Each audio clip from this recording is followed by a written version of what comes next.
একই মর্মে জাবের রাদিয়াল্লাহু আনহু হতে বর্ণিত, তিনি বলেন, একদিন একজন ফেরেশতা নবী করিম সাল্লাল্লাহু আলাইহি সাল্লামের নিকটে আসলেন। একজন ফেরেশতা রাসূলের নিকটে আসলেন। এমত অবস্থায় তিনি ঘুমিয়েছিলেন, অর্থাৎ রাসূল সাল্লাল্লাহু আলাইহি ওয়াসাল্লাম ঘুমাচ্ছিলেন। এই অবস্থায় একজন ফেরেশতা তার নিকটে আসলেন। ফেরেশতাগণ পরস্পর বললেন, মানে পরস্পরে বলাবলি করলেন যে তোমাদের এই সাথীর জন্য একটি উদাহরণ রয়েছে, এই উদাহরণটি তাকে বলো, এই উদাহরণটি তাকে জানিয়ে দাও। অর্থাৎ ঘুমন্ত ব্যক্তি আমাদের মুহাম্মদ সাল্লাল্লাহু আলাইহি ওয়াসাল্লাম, তিনি ঘুমিয়েছিলেন।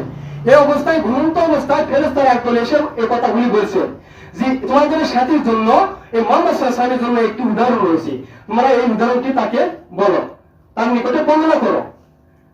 তখন তাদের কেউ কেউ বললেন তিনি যে নিদ্রিত।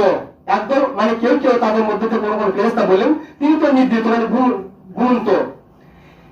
অন্যরা বললেন, জবাবে অন্যরা বললেন তার চক্ষু নিদ্রিত কিন্তু তার অন্তর জাগ্রত। সুবহানাল্লাহ। রাসূল সাল্লাল্লাহু আলাইহি ওয়াসাল্লাম চোখ ঘুমাচ্ছে কিন্তু অন্তর জাগ্রত রয়েছে। কাজে এরপরে শুনুন, তখন তাদের কেউ কেউ বললেন তার উদাহরণটি হলো, অর্থাৎ ফেরেশতাদের মধ্য থেকে কেউ কেউ বললেন তার উদাহরণটি হচ্ছে এই, যেমন এক ব্যক্তি একটি গৃহ নির্মাণ করলো, অতঃপর সেখানে একটি ভোজের আয়োজন করলো, অতঃপর লোকদের আহ্বান করার জন্য তিনি একজন আহ্বায়ক পাঠালেন, ওই ঘরে ডাকার জন্য একজন আহ্বায়ক পাঠালেন। এখন যে ব্যক্তি তার আহ্বানে সাড়া দিল, যে ব্যক্তিরা তার আহ্বানে সাড়া দিল, সেই ব্যক্তি উক্ত গৃহে প্রবেশ করতে পারলো এবং খাদ্য গ্রহণ করলো। সুবহানাল্লাহ। যে ব্যক্তি তার আহ্বানে সাড়া দিল না, সে উক্ত গৃহে প্রবেশ করতে পারলো না। তারা পরস্পরে বললেন তাকে এই উদাহরণের তাৎপর্য বলে দাও, অর্থাৎ রাসূল সাল্লাল্লাহু আলাইহি ওয়াসাল্লামকে জানিয়ে দেওয়ার কথা বলছেন ফেরেশতারা। এই উদাহরণটি তারা দিলেন, এই উদাহরণের তাৎপর্যটি তাকে জানিয়ে দাও। তখন তাদের কেউ কেউ বললেন তিনি তো নিদ্রিত। অন্যরা জবাবে বললেন তিনি নিদ্রিত কিন্তু তার অন্তর জাগ্রত।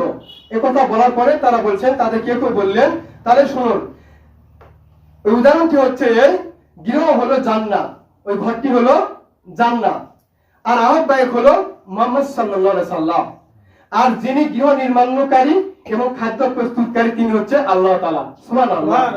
অর্থাৎ এখানে আল্লাহর কথা, আল্লাহর জান্নাতের কথা, মুহাম্মদ সাল্লাল্লাহু আলাইহি সাল্লামের কথা বলা হচ্ছে, উদাহরণ দেওয়া হচ্ছে, ফেরেশতারা উদাহরণ দিচ্ছে।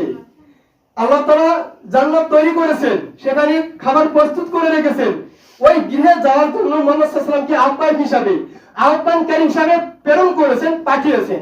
মুহাম্মদ সাল্লাল্লাহু আলাইহি সাল্লাম আহ্বান করেছেন তোমরা আসো, আমার আনুগত্য করো, আল্লাহর আনুগত্য করো, আসো জান্নাতে প্রবেশ করো। অতএব যে ব্যক্তি মুহাম্মাদের আনুগত্য করলো সে আল্লাহর আনুগত্য করলো। সুবহানাল্লাহ। আর যে ব্যক্তি মুহাম্মাদের আনুগত্য করলো না সে আল্লাহর আনুগত্য করলো না। অর্থাৎ মুহাম্মদ সাল্লাল্লাহু আলাইহি ওয়াসাল্লামের যারা আদেশ মানে তারা আল্লাহর আদেশ মানে, যারা রাসূলের অনুসরণ করে তারা আল্লাহরই অনুসরণ করে, তারাই সারা দিন তারাই ঘরে মানে জান্নাতে প্রবেশ করবে, তারাই জান্নাতের নিয়ামত ভোগ করবে। সুবহানাল্লাহ।